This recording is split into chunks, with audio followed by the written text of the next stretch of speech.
રાજકોટમાં અગ્નિકાંડમાં બાળકો સહિત 28 લોકોના મૃત્યુ થયા છે। સાથે જ આસપાસના શહેરના પણ કેટલાક લોકોના મૃત્યુ થયા છે। જ્યારે જેતપુર તાલુકાના યાત્રાધામ વીરપુરના જિગ્નેશ ગઢવી નામનો યુવાન 20 દિવસ પહેલા જ ટીઆરપી ગેમિંગ ઝોનમાં નોકરીએ લાગ્યો હતો અને અગ્નિકાંડમાં હોમાયો।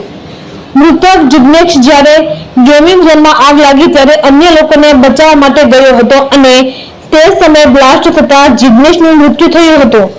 સાથે જ અગ્નિકાંડમાં તમામ મૃતકોના ડીએનએ ટેસ્ટ સેમ્પલ લેવામાં આવ્યા હતા અને જેમ જેમ સેમ્પલ ફ્લેશમાંથી આવી રહ્યા છે તે મુજબ પરિવારજનોને મૃતદેહ સોંપવામાં આવી રહ્યા છે।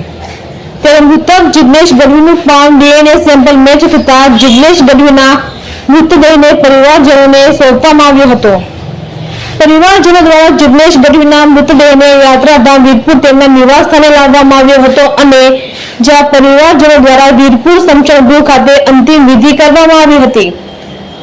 અંતિમ વિધિમાં મોટી સંખ્યામાં લોકો જોડાયા હતા। સાથે જ મૃતક જિગ્નેશ ગઢવી મૃત્યુથી 4 બહેનોને એકનો એક ભાઈ ગુમાવ્યો હતો, જ્યારે એકના એક પુત્રએ પિતાની છત્રછાયા ગુમાવી હતી। સાથે જ આરોપીઓ વિરુદ્ધ કડકમાં કડક કાર્યવાહી થાય તેવી પરિવારજનોએ માંગ કરી હતી।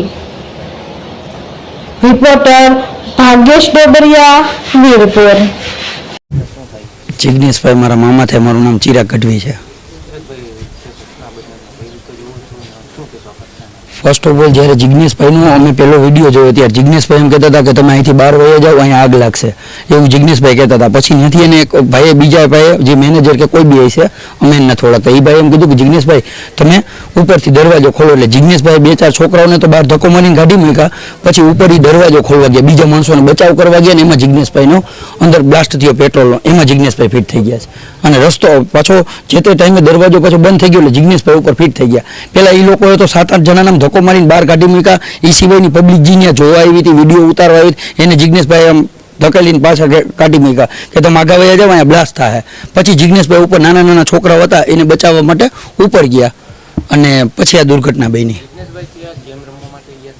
ગેમ રમવા માટે નતા ગયા, જિગ્નેશભાઈ ત્યાં નોકરી કરતા હતા, 20 દિવસથી હજી ચડ્યા હતા જિગ્નેશભાઈ ત્યાં અને ટીઆરપી ગેમ ઝોનમાં જતા, ઉપર 2nd ફ્લોરે બોલિંગ ડિપાર્ટમેન્ટમાં જતા।